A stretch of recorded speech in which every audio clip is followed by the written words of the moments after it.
안녕하세요. 캐스터 박지은입니다. 오늘도 미증시 상황 자세히 짚어드리도록 할 텐데요.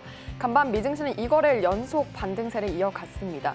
그동안 낙폭이 과대했던 만큼 반발 매수세가 최근에 계속해서 유입이 되고 있는 건데요. 특히나 여전히 매크로 불확실성이 잔존해 있긴 하지만 그래도 시장은 좋은 방향으로 나가고 있습니다. S&P 500 지수는 필수 소비재 그리고 임의 소비재 관련주만이 하락을 했고 나머지 9개 섹터가 모두 상승을 했는데요. 특히 에너지, 금융, 부동산, 자재 관련주가 1% 이상의 상승세를 기록을 했습니다. 자세한 마감 상황 살펴보도록 하겠습니다. 먼저 다우존스는 0.2% 올랐고요. 나스닥 0.22% 강보합권, 그리고 S&P 500이 가장 3대 지수 중에 많이 오르는 모습이 나타났습니다. 하지만 강보합권 내의 시세가 분출이 되기도 했고요. 자세한 기술주 흐름 이어서 살펴보도록 할까요? 간밤 기술주는 혼조로 마감을 했습니다. 먼저 애플부터 체크를 해보면 0.96% 오름세로 마무리를 지었는데요. 한 애널리스트는 중국발 악재 그리고 서비스 성장세 둔화가 애플의 투자 매력도를 떨어뜨린다고 발언을 했지만 그럼에도 불구하고 상승세를 연출했습니다. 이어서 마이크로소프트는 0.95% 조정받는 모습이 나타났고요. 이어서 살펴보면 알파벳은 0.64% 오름세로 마무리 지었습니다. 네, 다음 장 이어서 살펴보도록 하겠습니다. 먼저 아마존부터 체크를 해볼까요? 주가가 올해 들어 급락을 하긴 했지만 월가는 여전히 투자 의견을 매수로 유지를 하고 있습니다. 이에 따라서 어떻게 흘러가는지 살펴보면 0.2% 소폭의 조정으로 마무리 지었습니다. 반면 테슬라와 엔비디아는 오름세로 마무리를 짓는 모습이었는데요. 테슬라는 올 8월 주주총회에서 주식 분할 표결이 예상된다는 소식이 들려왔는데 이에 영향을 그렇게 받지는 않는 모습이 나타났습니다. 엔비디아는 0.35% 오름세로 마무리를 지었는데요. 모건 스탠리는 엔비디아가 핵심 보유 종목이라고 하면서 게임 역풍을 다른 부분이 상쇄한다고 강조했습니다. 네, 다음으로 살펴보도록 하겠습니다. 먼저 변동성 지수부터 체크를 해보면 9.55% 크게 밀리면서 마쳤고요. 시장이 확실히 좀 안정세를 찾아가는 느낌을 주는 모습이었습니다. WTI 2.6% 밀리면서 마무리 지었는데 유럽연합의 러시아산 금수 조치 가능성에도 불구하고 수요 둔화 우려로 인해서 하락한 것으로 풀이되고 있습니다. 이어서 금값은 0.4% 소폭의 오름세로 마쳤는데요. FOMC 결과 앞두고 확실히 상승을 하는 모습이 나타났습니다. 하지만 상승세는 그렇게 크지 않았다는 점이 확인이 됐습니다. 네, 다음으로 특징주 흐름 살펴볼까요? 먼저 AMD 보겠습니다.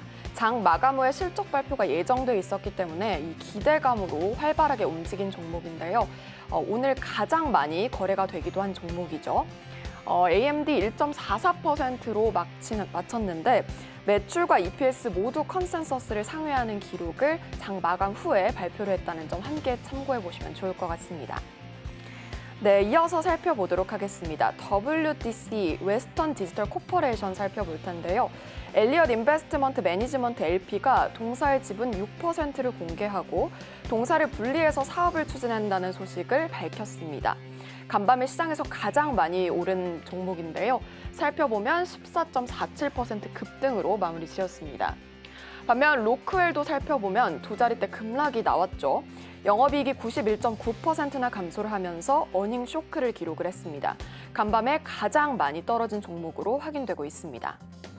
네, 다음 장 이어서 살펴볼까요? 먼저 자세히 살펴보면 힐튼 월드와이드 홀딩스부터 체크를 해보도록 하겠습니다. 여행 수요 회복을 바탕으로 컨센서스를 상회하는 실적을 발표했는데요. 하지만 실적 가이던스는 컨센서스보다 낮은 수준을 제시했습니다. 이에 영향을 받으면서 4%대 급락이 나왔고요. 반면 화이자는 1.97% 상승으로 거래 마쳤습니다. 컨센서스를 상회하는 실적을 발표했지만 가이던스는 하향 조정된 점 확인해 보시면 좋을 것 같고요. 이어서 익스피디아 그룹은 14%대 급락이 나왔습니다. 오늘장 가장 많이 밀린 두 번째로 가장 많이 밀렸는데 손실 규모가 예상보다 작았고 또 매크로 악재에 불구하고 여행 수요가 견조하다는 평가가 나왔지만 이럼에도 불구하고 시장은 악재로 받아들이는 모습이 나타났습니다. 네, 이렇게 특징주 흐름까지 만나봤고요. 간밤에 나왔던 외신들 체크를 해보도록 하겠습니다. 네, 먼저 미국 연준이 오는 4일 빅스텝 금리 인상을 단행할 것으로 시사가 되는 가운데 향후 더 공격적인 스탠스를 취할지가 관심이 모아지고 있습니다.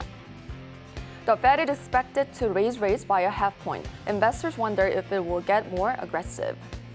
웰스 파고의 매크로 전략 헤드의 의견부터 살펴보도록 할 텐데요. 자세히 먼저 들여다보도록 하죠. The crosswinds are so tough, I think the fundamental question is clear. It's just how quickly inflation comes down, or does the Fed accelerate tightening in the next 4 to 5 months?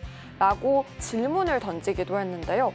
인플레이션이 얼마나 빨리 내려갈지에 대해서 연준은 다음 네 차례에서 다섯 차례 회의를 걸쳐서 얼마나 긴축을 빨리 할지가 관심이 집중된다라고 밝혔습니다. 특히나 최근에 연준이 선호하는 지표죠. PC를 살펴보면 3월 들어서 급격하게 올라온 것을 확인을 할 수 있죠. 또 이어서 모건 스탠리의 수석 전략가의 의견도 들어보도록 할 텐데요. 특히나 I think they're going 50 and it seems like they're dead set on hiking rates enough to kill inflation 이라고 강조를 하면서 연준이 50bp 금리 인상을 단행할 것으로 보인다면서 인플레이션을 죽이기에 충분할 것이다 라고 강조를 했습니다. 하지만 연준이 2024년까지 인플레이션 목표를 달성하는 것에 대해서는 확실히 좀 확신이 없다라고 강조를 했는데요. 만약에 2024년까지 인플레 목표를 달성하기 위해서라면 임금 인플레이션이 지금 꽤 높기 때문에 이 부분을 좀 체크해야 한다고 지적하기도 했습니다. 다음으로 최근에 이 10년물 국채 수익률이 가파르게 오른 점을 또 확인을 할 수 있었는데 뱅크 오브 아메리카의 전략 헤드는 시장이 진짜 신경 쓰는 것은 75bp 인상 가능성이다라고 지적을 하기도 했습니다. 저희 서울경제TV와 함께 FOMC 결과 함께 체크하시면서 시장의 투자 전략 확인해 보시면 좋을 것 같습니다. 네, 다음으로 살펴볼 기사는요. 이런데 인플레이션을 더욱 부추길 만한 뉴스가 나와서 좀 확인을 해봐야 할 것 같은데 미국 기업들의 채용 공고가 역대 최다를 기록을 했습니다. Record high U.S. job openings, resignations likely to fuel wage inflation. 특히나 이 최근의 퇴직률로 인해서 임금 인플레이션이 더 촉발될 것이다 라고 보고 있는데요. 미국 기업들의 인력난이 절정에 달했습니다. 미국 노동부가 현지 시간 3일 공개한 3월 9인 이직 보고서를 살펴보면 3월 채용 공고는 1,154만 9천 건으로 전월 대비 증가하는 수치를 나타냈는데요. 2000년 12월 관련 통계를 산출하기 시작한 지 최다 수치입니다. 블룸버그가 집계한 전문가 예상치도 상회하는 모습이 나타났는데 자발적인 퇴직자는 450만 명으로 전월보다 15만 2천 명 증가하면서 역시 사상 최대를 기록했습니다. 한 기업 이코노미스트는 이렇게 밝히기도 했는데요. For the economy, this points to another strong jobs report on Friday, and for workers, this means continued strong wage increases, especially for those who change jobs. 라고 강조를 했는데 하지만 이 관련해서 노동 시장을 냉각시키려는 연준이 수개월 동안 영향력을 얻지 못할 것이라는 점을 감안할 때 현재 상황이 올해까지는 계속될 것으로 보고 있습니다. 또 다음으로 살펴볼 의견도 보면요. 일단 가장 문제가 되는 점은 Traditionally, the Fed has concentrated on unemployment as a measure of the number of workers who can't find jobs. 라고 밝히면서 그동안은 연준의 단기 목표가 좀 다른 방향으로 포커스가 돼 있었는데 이번에 단기 정책 목표는 노동에 대한 과잉 수요를 줄일 수 있는 만큼 총 지출의 속도를 줄이는 것이라고 강조를 했습니다. 가뜩이나 두드러지고 있는 이 임금 인플레이션이 과연 어떻게 추이가 흘러갈지 저희 서울경제TV와 함께 체크해 보시죠. 네, 마지막 기사 살펴보도록 하겠습니다. 이 제프리스가 의견을 내놨는데요. With interest rates rising, it's time to focus on Mang stocks instead of FANG, according to Jefferies. 연준의 금리 인상에 빵 주식보다 망 주식을 보유해야 한다는 의견을 내놨습니다. 특히 공격적인 금리 인상 기조가 이어지면서 망 주식에 좀 더 집중하라고 밝힌 건데요. 특히나 이 망 주식은 마이크로소프트, 애플, 엔비디아 그리고 구글을 포함하는 주식을 뜻합니다. 다비 전략가는 대차 대조표의 건전성 그리고 잉여 현금 수익률로 인해서 망그룹을 선호한다고 밝혔는데요. 앞으로 이 빵그룹에 대해서는 확실히 좀 충분히 경제가 흘러갈 때까지 좀 보류를 해야 한다고 밝혔고 시기상조라면서 앞으로는 망주식을 선호할 거라고 밝히기도 했습니다. 관련해서 기술주 투자에 참고해 보시면 좋을 것 같습니다. 지금까지 시황과 외신 만나봤습니다.